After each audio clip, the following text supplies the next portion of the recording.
Pada video kali ini, kita akan membahas materi mengenai Wilcoxon-Rankin test. Dengan contoh soal sebagai berikut. Sebuah obat diuji cobakan kepada para pasien penyakit kanker, di mana 5 pasien menerima pengobatan dan 4 pasien tidak diberi pengobatan.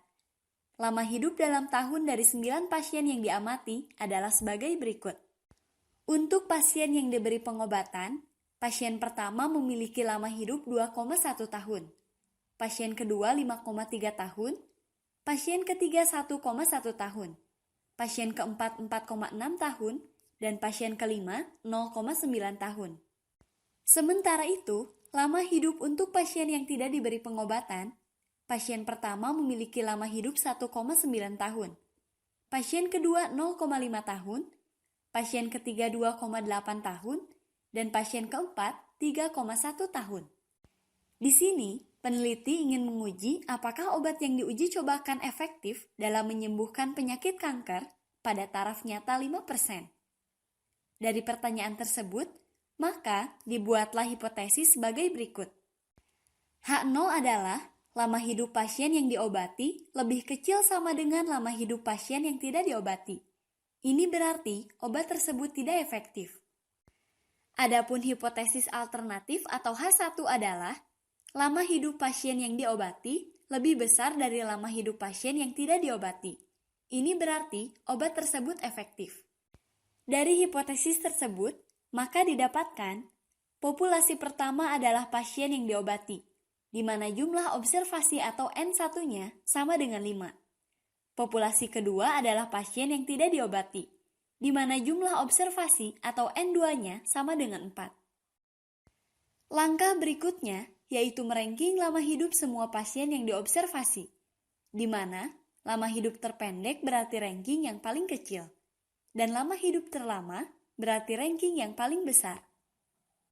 Di sini dapat kita lihat, 0,5 tahun merupakan rank pertama, kemudian rank 0,9 tahun merupakan rank kedua, begitupun selanjutnya, sampai pada 5,3 tahun untuk rank ke-9.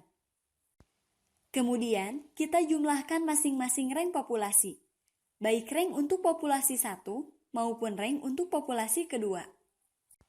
Di mana jumlah rank untuk populasi pertama adalah 5, tambah 9, tambah 3, tambah 8, tambah 2, itu sama dengan 27.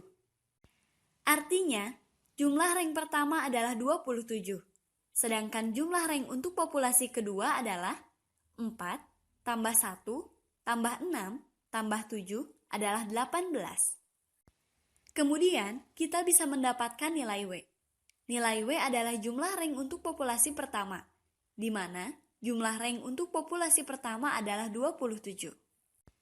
Langkah berikutnya, kita menghitung nilai Z, di mana rumus Z yang digunakan adalah W min N1 dikali N1 tambah N2 tambah 1 per 2 dibagi akar N1 kali N2 kali N1 tambah N2 tambah 1 dibagi 12. Dari rumus tersebut, kita substitusikan.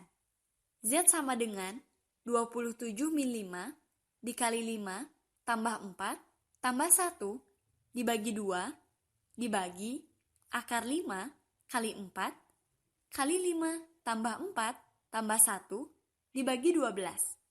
Sehingga kita dapatkan nilai Z sama dengan 0,49. Langkah berikutnya adalah kita menentukan Z critical value, di mana jika alfa yang ditentukan adalah 0,05 dan hipotesisnya berupa one tail test, di sini kita dapatkan Z critical value sebesar 1,65.